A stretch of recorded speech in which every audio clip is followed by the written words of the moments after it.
right.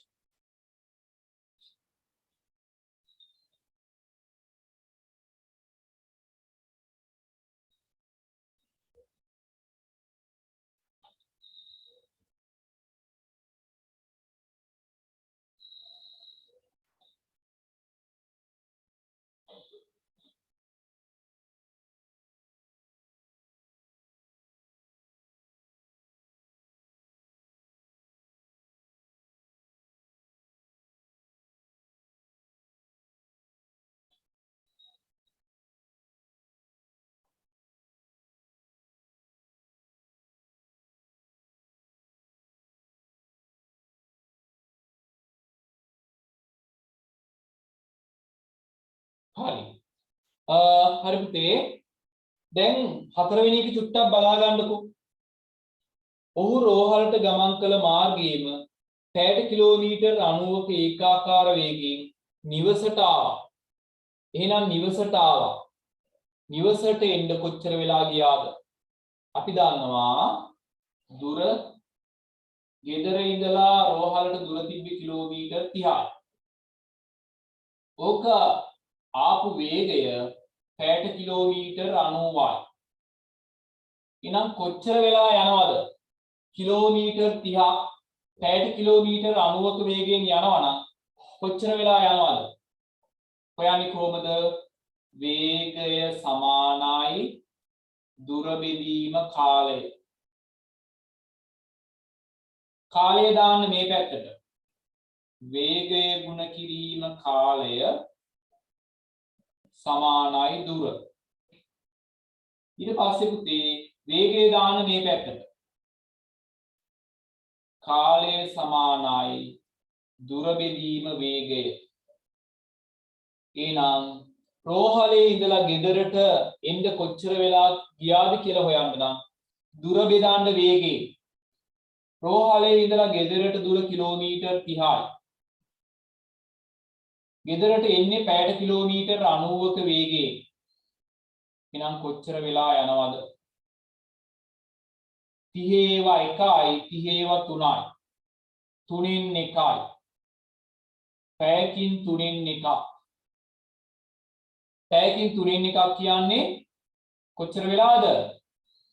පැයෙන් 3න් 1ක් කියන්නේ මිනිත්තු 20යි නේද?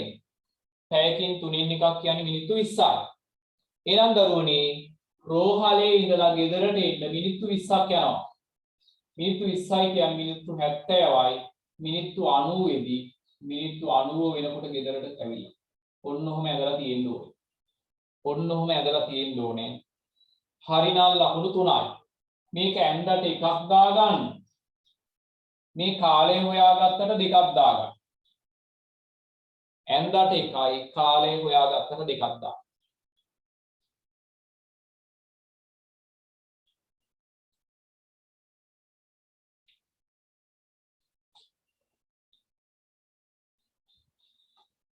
නේද?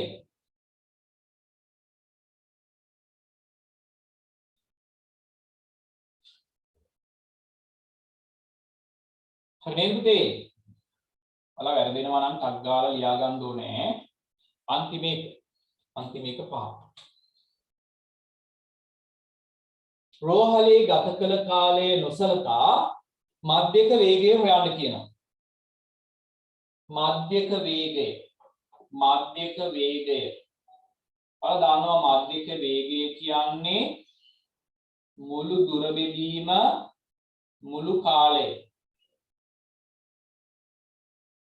මුළු දුර දරුවනේ යනකොට 30යි එනකොට 30යි 60යි.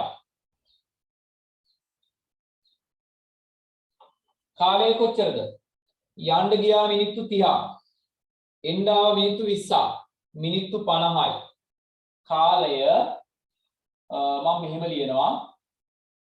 මෙහෙම ලියන්නම්. කාලය මිනිත්තු 50.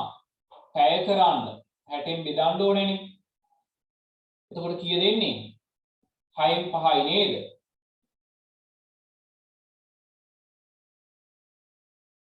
එහෙනම් 60 බෙදන්න ඕනේ 6න් 5න්.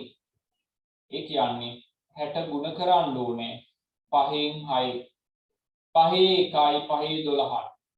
12 වරක් 6 72යි. පැයට කිලෝමීටර් 72යි. හරිනම් ලකුණු 3ක්. මාධ්‍යක වේගය. මුළු දුර බෙදුවා මුළු කාලේ. මුළු දුර යනකොට 30යි එනකොට 30යි 60යි. මුළු කාලය යන්න 30යි එන්න 20යි මිනිත්තු 50යි. එහෙනම් මේක පැය කරන්න මිනිත්තු 50 පැය කරන්න මම 60න් බෙදුවා. හරි නේද? හරිනම් ලකුණු 3යි. එකතු කරලා 10න් කීයද කියලා දාගන්න දරුවනේ. දාලා එවන්න මට පටපට ගාලා.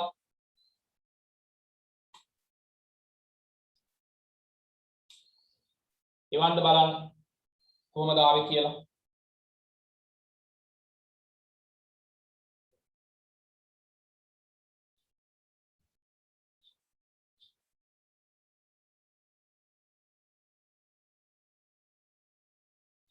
right.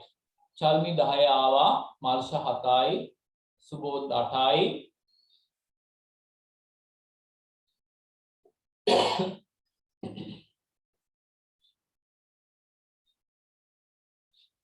සසඳුල 7යි, යුමි 8යි.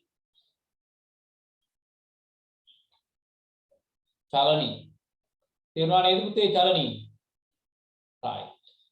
හරි. ඉසාදි 7යි. චමෝද්‍ය 7යි. ගායනි 7යි.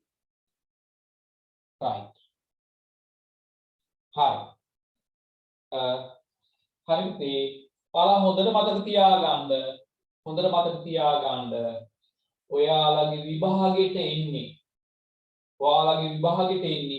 මම මේ සාකච්ඡා කරපු ගණන් ටිකම තමයි. ආයේ කතා දෙකක් නෑ. අර්ථේනුජගේ 7යි නේද? right. හරි. මේ කතා කරන ගණන් ටිකම තමයි එන්නේ. ඒ හින්දා මේක වමනාවෙන් කරන්ද විභාගය ගැන කිසි බයක් වෙන්න දෙයක් නැහැ. right. තුන්වෙනි ගාන. සමාගමක කොටසක වෙළඳපොළ මිල රුපියල් 125යි. කොටසක මිල වැදගත්. කොටසක මිල රුපියල් 125යි. රංජිත් එම සමාගමෙන් කොටස් 600ක් මිලදී ගනී. කොටස් මිලදී ගැනීමට යෙදූ මුදල ආයෝජනය කළ මුදල. හරිම ලේසි. කොටසක් රුපියල් 125යි. කොටස් 600ක් ගන්න කොච්චර යනවද? බිංදුවයි 6 වරක් 5 30න් බිංදුව 6 වරක් 2 12යි 3යි 15යි 6 වරක් 1 6යි 1යි 7යි. රුපියල් 75000ද ආවේ දරුවනේ. 75000 ආවනම් දාගන්න දෙකක් ලකුණු දෙවෙනි කොටස. හරි ලේසි නේද? හරි. වර්ෂ අවසානයේ රංජිත් රුපියල් 900ක ලාභාංශ ආදායමක් ලැබුණි. එහෙනම් කොටසකට කීයක් ගෙව්වාද? හරිම ලේසි. කොටසකට ගෙවූ ලාභාංශය කොටස් තියෙනවා 600ක්. 600ටම ගෙවලා තියෙන්නේ 9000යි. කොටස් 600ට 9000ක් ගෙවලා එක කොටසකට කීයක් ගෙවනවද? 600න් බෙදන්න. 96ට බෙදුවොත් රුපියල් 15ද දරුවනේ. කොටසකට රුපියල් 15ක් ගෙවලා හරිනම් 2යි. මෙම සමාගමෙන් එම මිලටම කොටස් ගත් අයෙකුට රුපියල් 24000ක ලාභාංශ ආදායමක් ලැබේ නම් එම සමාගමේ ආයෝජනය කළ මුදල. හරි. වෙන මිනිස්සේ ඔය සමාගමේම සල්ලි යොදවලා එයාට 24000ක ලාභාංශ ආදායමක් හම්බෙලා. එහෙමනම් මේ මිනිස්සයා මිලදීගෙන තිබූ කොටස් ගාන හොයා ගන්න බැයිද?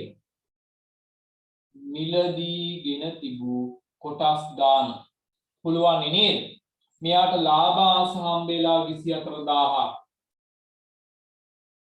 එක කොටසකට ගෙවන්නේ රුපියල් 15යි. එහෙනම් මේ මිනිස්යාට කොච්චර කොටස් තිබිලාද? කොටසකට 15යි, මෙයාට 24000ක් හම්බෙලා. එහෙනම් කොටස් ගාන හොයන්න පුළුවන් නේද 15න් බෙදලා? 15න් බෙදන්න ඔයාලා බෙදීම දන්නවා. බෙදපුවාම ඉන්නේ 1600යි නේද? කොටස් 1600ක් මේ මිනිස්සයා අරගෙන තිබිලා. ඒ රංජිත් නෙවෙයි වෙන මිනිස්සෙක් ඈ. හරි. ඊට පස්සේ අහන්නේ ඕක නෙවෙයිනේ. ඒ මිනිස්සයා ඔහු ආයෝජනය කළ මුදල. ඔහු මේ රංජිත් නෙවෙයි වෙන මිනිස්සෙක්. ආයෝජනය කර තිබූ මුදල. එහෙනම් මේ සමාගමේ කොටසක් රුපියල් 125යි නේ. එහෙනම් මේ මිනිස්සයා කොටස් 1600ක් අරගෙනනේ. එහෙනම් එච්චර ගන්න කොච්චරක් යොදවලා තියෙන්නේ?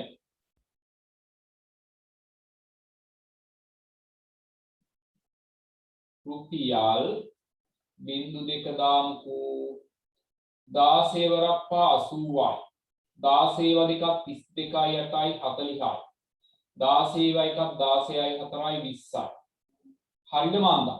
ලක්ෂ 2යිද පුතේ?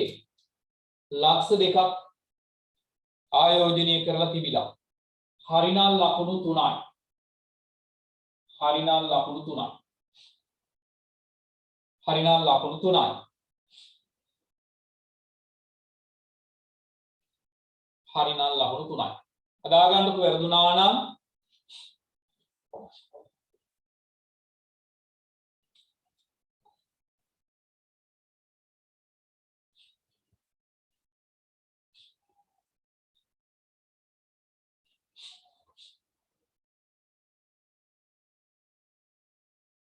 අලපතේ පේපර් එක සාකච්ඡා කරලා ඉවර වෙනකල් ඉන්න නෑ. දැන් ටිකක් අමාරු ඇති බඩගිනිය දැනෙනවා නේද? කාගෙන ඉන්න ඉතින් මටත් එහෙම තමයි. රයිට්. හරි. එහෙනම් මැකුවා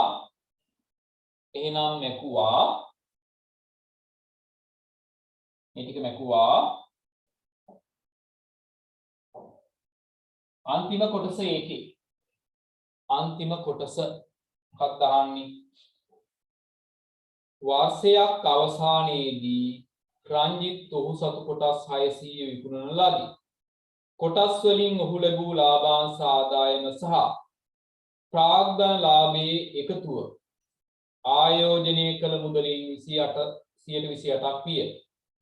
ඔහු කොටස් විකුණු මිල සොයන්න. කොටසක් විකුණු මිල.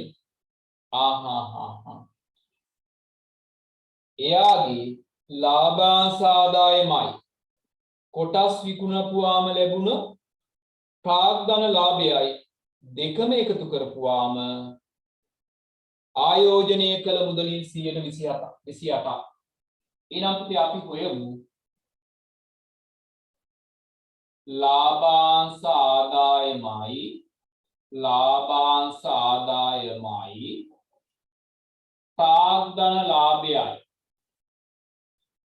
ප්‍රාග්ධන ලාභයයි දෙකම එකතු කරපුවාම කොච්චරක්ද? ඔහු ආයෝජනය කර තිබූ මුදල කොච්චරක්ද? 75000යි නේද? මෙයා ආයෝජනය කරලා තිබ්බනේ 75000යි නේද පුතේ? ඒකෙන් 128ක්. මේ දෙක කැපුවා 750 28න් ගුණ කරන්න. 750 ගුණ කරන්න 28. කීය දෙන්නේ?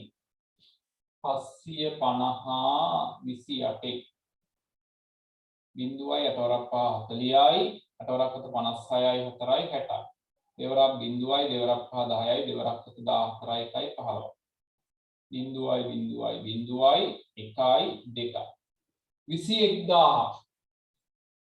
රුපියල් 21000. ඔන්න හොඳට ඔලුවට ගන්න. 21000. ඒ කියන්නේ මේ ලාභාංශ ආදායමයි ප්‍රාග්ධන ලාභයයි දෙකම. අපි පුතේ හොයමුකෝ එහෙනම් ප්‍රාග්ධන ලාභය කීයද කියලා. ප්‍රාග්ධන ලාභය. එහෙනම් මේ 21000 කියන්නේ ප්‍රාග්ධන ලාභයයි ලාභාංශයි දෙකමනේ. ඕකෙන් අපි ගලවමු ලාභාංශ ආදායම අයින් කරමු. ලාභාංශ ආදායම අයින් කරමු. එතකොට ප්‍රාග්ධන ලාභය ඉතුරු වෙනවනේ නේද? පුතේ ලාභාංශ ආදායම අපි හෙව්වද ඕකේ? ලාභාංශ ආදායම හොයාගත්තද? දීලා තියෙනවනේ. සංජිත්ත ලාභාංශ ආදායම 9000ක් ලැබිලා තියෙනවා. හොඳට තේරුම් ගන්න. මේ තියෙන්නේ ප්‍රාග්ධන ලාභයයි ලාභාංශ ආදායමයි දෙකේම එකතු. ඒකින් ලාභාංශ ආදායම අයින් කරොත් ඉතුරු වෙනවා ප්‍රාග්ධන ලාභය. එහෙනම් රුපියල් 12000යි. ඔන්න ප්‍රාග්ධන ලාභය. හරි. එතකොට ප්‍රාග්ධන ලාභය කියන්නේ කොටස් විකුණනකොට ලැබිච්ච ලාභයනේ. එහෙනම් පුතේ කොටස් විකුණලා 12000ක් ලාභ ලැබුවා. කොටස් කීයක් විකුණලාද ඔය? කොටස් කීයකින්ද ඔය? කොටසකින් ලැබූ ප්‍රාග්ධන ලාභය. මේ 12000ක් ලාභ ලැබුවේ සංජිත්ත තිබ්බේ කොටස් 600නේ. එහෙනම් කොටස් 600කින් තමයි 12000ක් ලාභ ලැබුවේ. එහෙනම් එක කොටසකින් කීයක්ද බෙදන්න?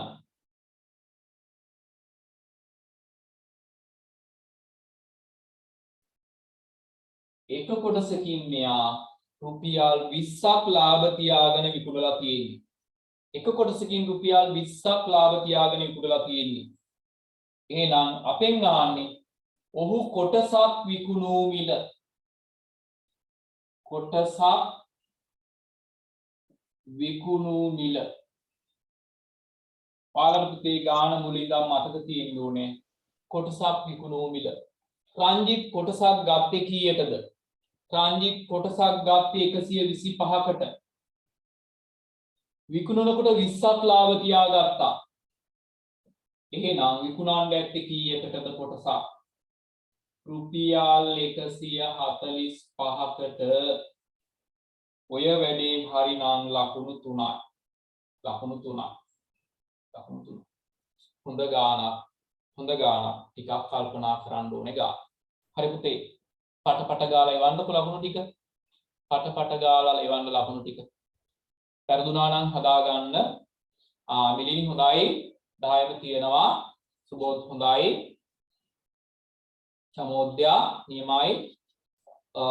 හරි පුතේ ලකුණු 10යි ගත්තා කියපුවාම මාර සතුටක් දැනෙන්නේ අපිට. මහේෂා හොඳයි.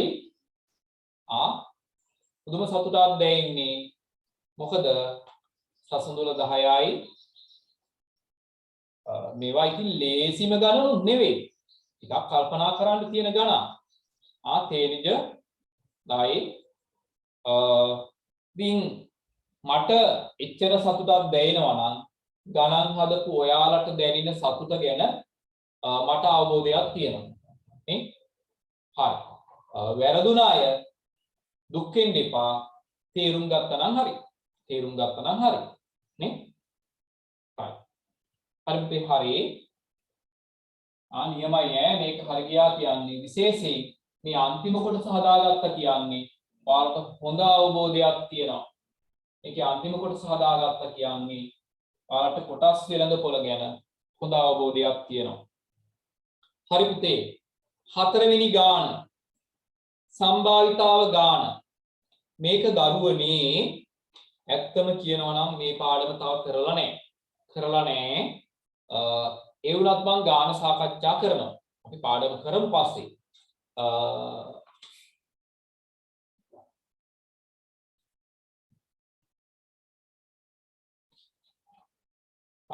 හරි. මම කියන්නද වැඩි? අපි හතරවෙනි ගාන පස්සට දාලා පස්වෙනි ගාන සාකච්ඡා කරලා ඉමුද? පස්වෙනි ගාන සාකච්ඡා කරලා ඉමුද ඈ? මොකද දන්නවද? හතරවෙනි ගාන මේක කරන්න නම් සම්භාවිතාව පාඩම කරන්න ඕනේ. අපිට තව කුලක සම්භාවිතාව විතර නිතර වෙලා තියෙන්නේ. ඒක කරපුවාම තමයි මේ ගාන හරියටම කරන්න පුළුවන්. ඉතින් පුතේ අපිට නැත්තම් වෙලාවක් මදි වෙයි දන්නේ. පස්වෙනි ගානට ගිහිල්ලා හතරට එමු. right. යම් පස්වෙනි ගාන. පුතේ ගාන බෝඩ් එකේ ලියන්න මට අමාරුයි. පළ පේපර් එකේ බලා ගන්නකෝ. පාසලක එක්තරා දිනක ගුරුවරුන්ගේ දෛනික පැමිණීම ඔය වගුවේ තියෙන්නේ. මෙම වගුව බිඳුව 5 මගින් බිඳුවට වැඩි 5ට අඩු හෝ සමාන කාල ප්‍රාන්තරයක් දැක්වේ. හරි. තේරෙනවනේ?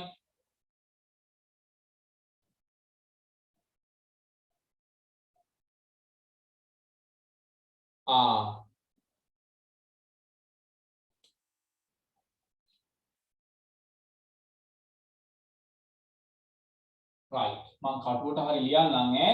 නැත්තම් තේරෙන්නේ නැහැ. බිඳුව 5 3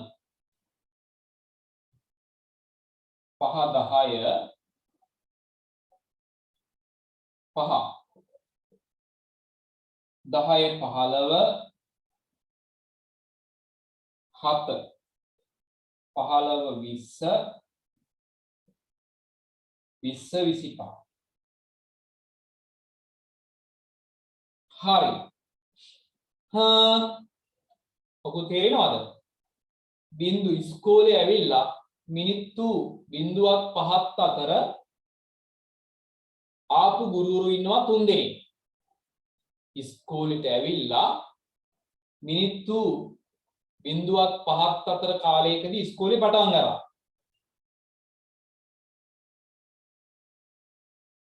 හරි.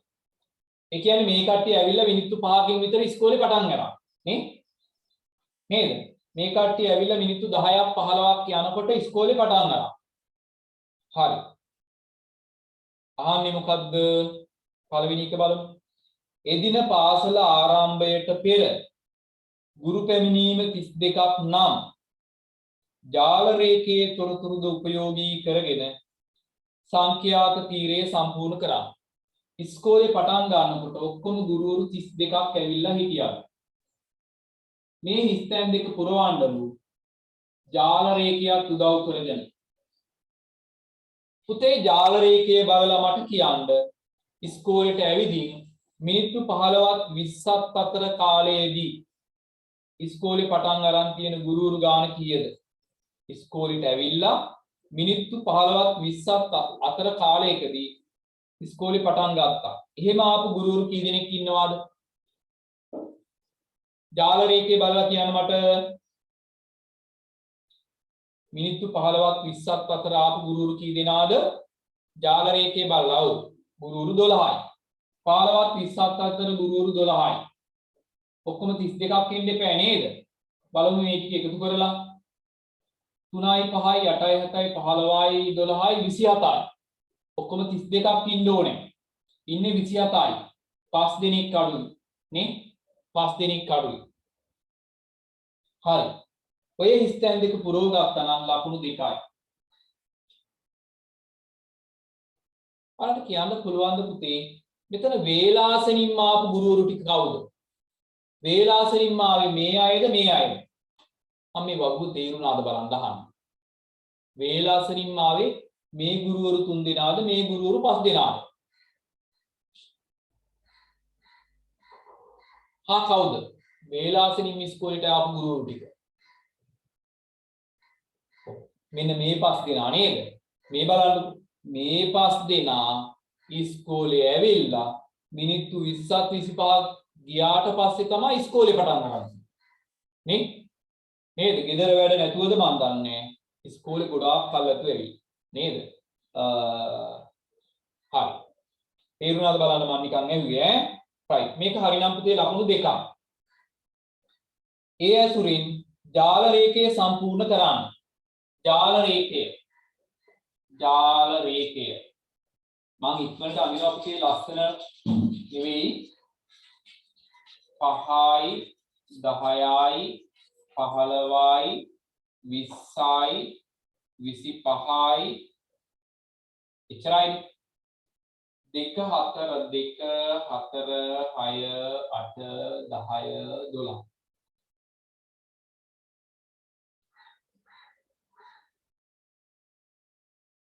මේ ගුරුවරු කාලය මිනිත්තු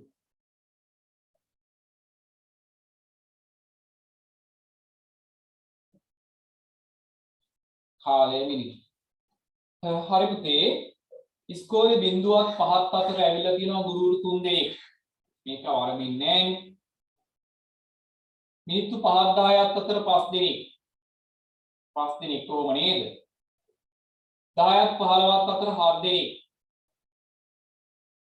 15ක් 20ක් අතර 12 දෙනෙක් 20ක් 25ක් අතර 5 දෙනෙක් 5 දෙනෙක් ඔක සම්පූර්ණ කරගත්තට දාගන්න දරුවනේ ලකුණු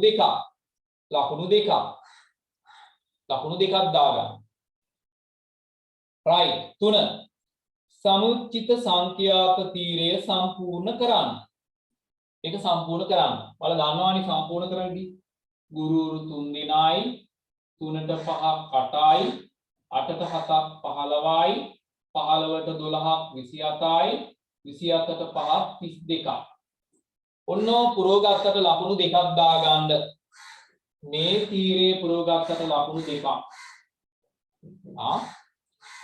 ලකුණු දෙකක් ඔයාලා පුතේ මොන බලන්න කවදා හරි විභාගයක ලියපුවාම මේ අපි හදපු ගණන් ටිකම තමයි එන්නේ මොකද පේපර් 10ක් විතර අපිට කරන්න පුළුවන් වෙයි 10ක් විතර 10ක් 12ක් එතකොට පේපර් 10ක් 12ක් කරොත් ඔයාලා විභාගේ හදන ගණන් ටික ඔක්කොම හදලා යනවා හා සමානයි. දැන් මේ හදන හැම ගානම හරි සැලකිල්ලෙන් ඔයාලගේ මේ විභාගෙට එන ගණන් හදනවා කියලා හිතාගෙන හදන්න. ඊට පස්සේ සමුච්චිත සංඛ්‍යාත වක්‍රය අනිද්ද කියලා. සමුච්චිත සංඛ්‍යාත වක්‍රය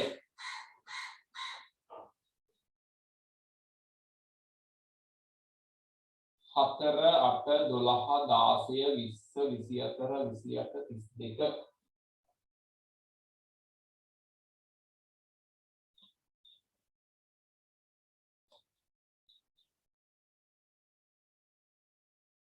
මේ පැත්තේ සමුච්චිත සංඛ්‍යාතය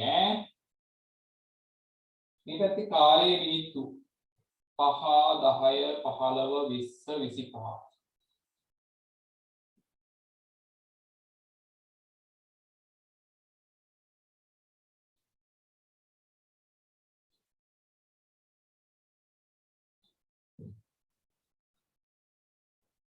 right හරි පුතේ ඔයාලට මතකද මේකේ ලකුණු කරන විදිය හොඳට මතක තියාගන්න අමතක නම් පන්ති පාන්තරවල පසු වගේයි මේකයි ගන්න 5 3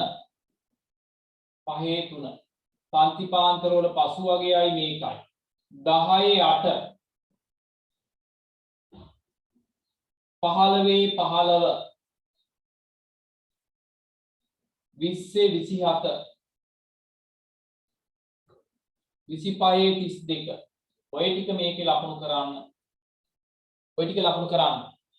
5 3 10 8 15 මම දල වශයෙන් ලකුණු කරන්නේ 20 27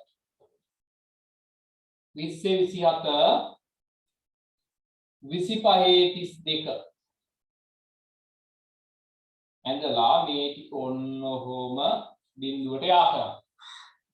ඕක ඇඳට දාගන්න පුතේ ලකුණු දෙකක් දාන්න. ඕක ඇඳට ලකුණු දෙකක්.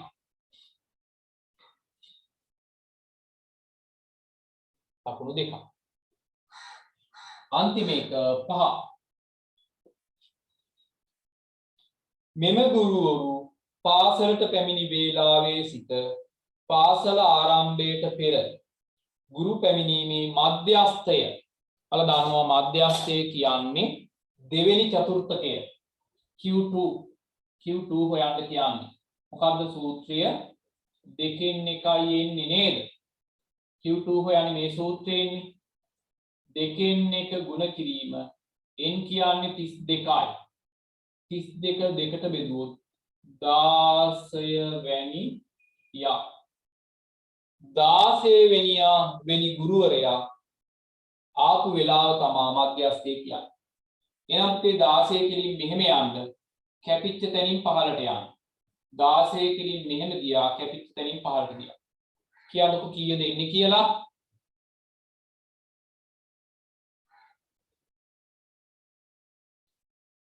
කීයද පුතේ? 16 විතර නේද? ඒ ඉන්නේ 16මද? ඒ ඉන්නේ 16මද? 16 වගේ යගයක් නේ? මෙහෙම ගියා කැපිච්ච තැනින් පහළට ගියා. හරිනම් ලකුණු දෙකයි. හරිනම් ලකුණු දෙකයි. හරිනම් ලකුණු දෙකයි.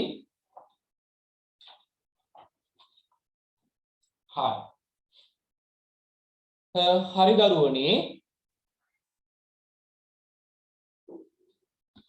එහෙමනම් මං කියන්නම් අපිට ඊළඟ ප්‍රශ්නේ සාකච්ඡා කරන්න වෙලා මදි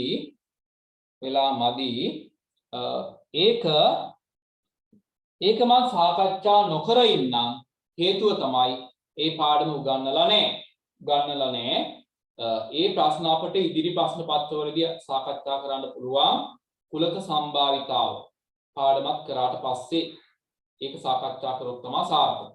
හරි මම කියන්න වැඩේ බලන්න හතරවෙනි ප්‍රශ්නෙට ලකුණු 10ම දාගෙන හතරවෙනි ප්‍රශ්නෙට ලකුණු 10ම දාගෙන එකතුව 100න් කීයද කියලා හදලා එවන්න මට ටක් ගාලා හතරවෙනි ප්‍රශ්නෙට ලකුණු 10ම දාලා මුළු පේපර් එකේ ලකුණු 100න් කීයද කියලා හදලා එවන්න මට ටක් ගාලා එවන්න පුතේ.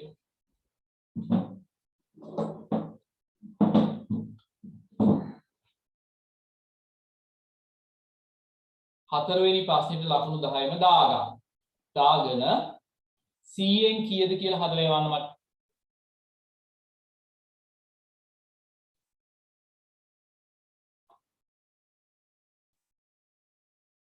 චල්මි 92යි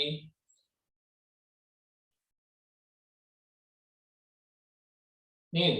අපි මේකෙදි 90 පැන්නුවා කියන්නේ පුතේ ආයේ කතා දෙකක් නැහැ ඒක අනිවාර්යෙන් එනවා. කොච්චර දෙවෙනි පේපර් එක අමාරු වුණත් මේකට 90 පැන්නුවොත් අනිවාර්යෙන් ඒක එනවා. මිලිනි 89යි හොඳයි. සසඳුල 91යි නියමයි.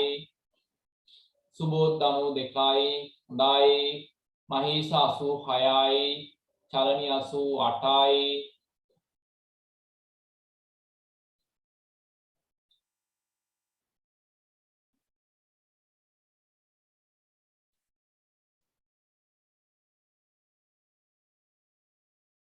ලකුණු කියන්නේ නැතුවම කට්ටිය ලීව් වෙනවා නේද?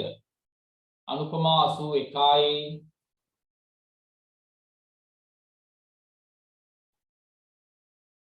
ඉසාදි 82යි පියුමි 83යි චමෝද්‍ය 85යි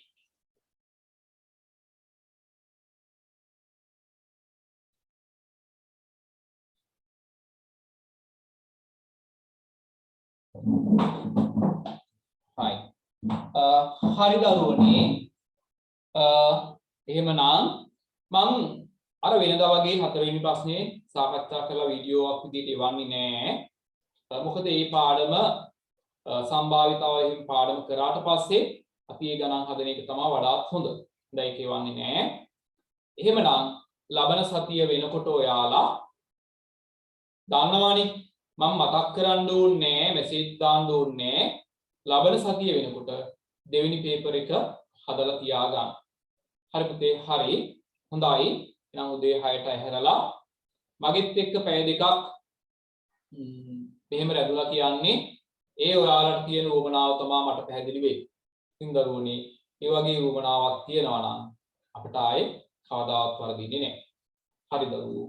ආයුබෝවන් සියලු දෙනාටම. ආයුබෝවන් සර්.